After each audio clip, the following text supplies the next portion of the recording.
नमस्कार, आप देख रहे हैं रवजी लाइव। अभी हमारे साथ जहानाबाद के पूर्व सांसद डॉक्टर अरुण कुमार हैं। इनसे जानेंगे कल चिराग पासवान के बंगले को जिस तरह से खाली कराया गया उस पर डॉक्टर अरुण कुमार क्या सोचते हैं। सर, क्या हुआ था सर? किस प्रकार से इतने दिनों से 3 साल से विदा रहे थे और अचानक से ये हो गया सर? ये तो पूरा देश देख रहा है। 3 साल से उस बंगले में रह रहे थे तो जरूर आश्वासन हुआ होगा। नियम के हिसाब से उनको 6 महीने के अंदर खाली कर देना चाहिए था मैक्सिमम। मार्केट रेट का डबल दे करके भी वो 6 महीने तक रह सकते थे, इससे अधिक नहीं। कहीं न कहीं आश्वासन होगा और आश्वासन के साथ साथ कहीं न कहीं कुछ शर्तें भी होंगी, कुछ डील भी होगा। कुछ ऐसा डील होगा जो स्वीकार्य नहीं होगा, स्वाभिमान और अस्तित्व से जुड़ा हुआ होगा। मैं नहीं जानता, उसके बाद मैंने कोई बात नहीं की है, लेकिन जिस तरीके से हुआ वह निश्चित तौर से मेरे मन को भी दहला दिया। मैं गुस्से में था, दिन भर गुस्से में था।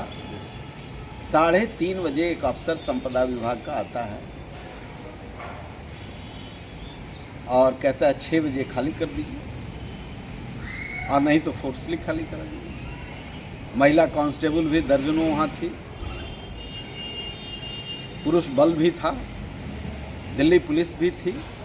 ऐसा लग रहा था कि जैसे सीमा पर ये युद्ध जीतने आए हैं। किसी सांसद का बंगला नहीं खाली कराना। हाँ, बंगला नहीं, और वो भी लॉ अवॉइडिंग जो स्थान 40 वर्षों तक देश के दिग्गज नेताओं के चहलकदमी का केंद्र रहा है, सत्ता का एक तरह से सर केंद्र रहा है।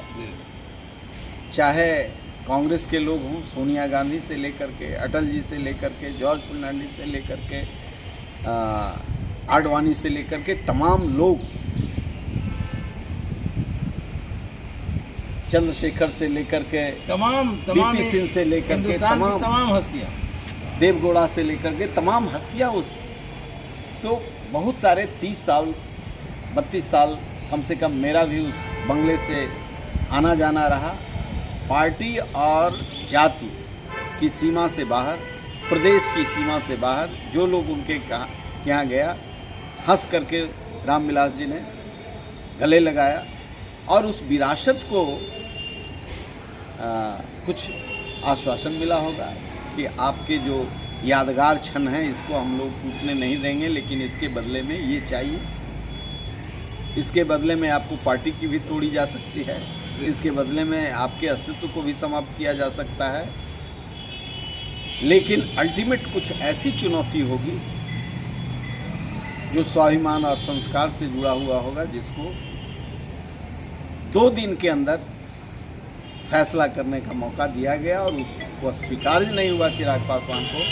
तो हम तो इस नौजवान को सैल्यूट करते हैं कि जो आदमी ज़मीर से समझौता कर लिया, जो अपनी विरासत से समझौता कर लिया, वो निश्चित तौर से समाज राष्ट्र को कुछ दे नहीं सकता। तो बहुत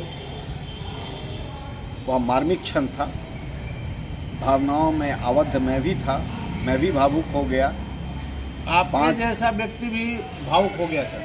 बिल्कुल भावुक हो गया था, क्योंकि 5 घंटा में जो दृश्य देख रहा था वह असहनीय था और ऐसा लग रहा था कि अस्तित्व पर चुनौती है। फिर भी कानून का पालन उस परिवार में, चिराग पासवान में, ये रग रग में है। लॉ अवॉइडिंग लोग हैं, माने, और जो नेता का निर्णय था हम लोगों ने भी माना। नहीं तो कुछ खेल हो सकता था, हम लोगों ने बर्दाश्त किया और 6 बजे अल्टीमेट उनको डेरा खाली करने के लिए, जो 40 साल से रहा हो, 6 घंटे का समय दिया गया हो, तो निश्चित तौर से यह दुर्भाग्यपूर्ण था और ये कहीं न कहीं ब्लैकमेल करने की कोशिश की जा रही है। सर, ये घर खाली कराना, बंगला खाली कराना, ये कोई बड़ा मुद्दा नहीं है, क्योंकि कोई भी व्यक्ति, आप खुद स्वीकार कर रहे हैं कि 6 महीना तक रह सकता है, उसके बाद डबल चार्ज लगेगा।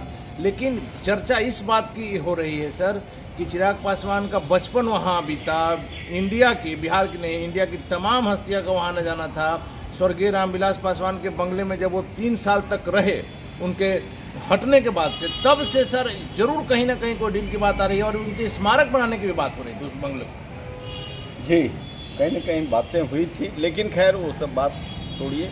जिस तरीके से 5-6 अटैची लेकर के, कपड़ा लेकर के उनके परिवार के सारे लोग निकल गए और सारा सामान फेंक दिया गया सड़क पर, तो यह निश्चित तौर से कठिन क्षण था, बहुत कठिन क्षण था। भारतीय संसदीय इतिहास में मैं बहुत सारे चीज़ों को देखा हूँ और महसूस किया हूँ।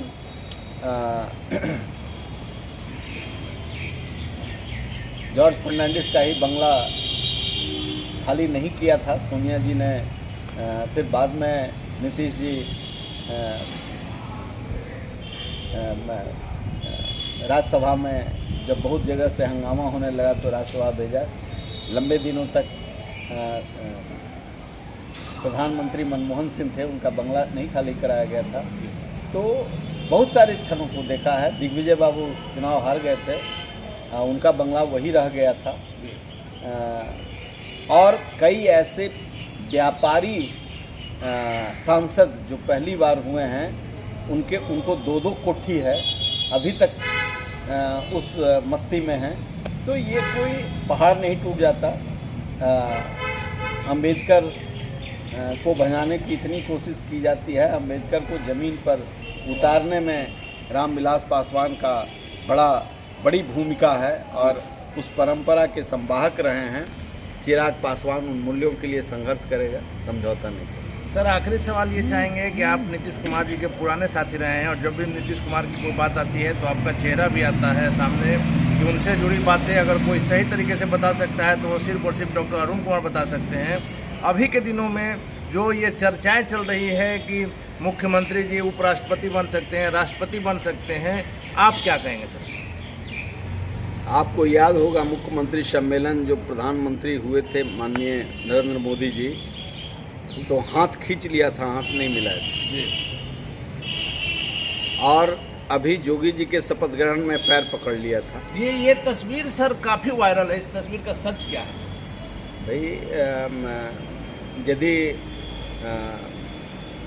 प्रधानमंत्री जी उनका हाथ ठेवना के नीचे होने लगा तब पकड़ लिए, तो पैर ही पकड़ना बाकी था ना। इसलिए जो आदमी हाथ मिलाने में कतरा रहा हो, समय से कैसा समझौता करते हैं।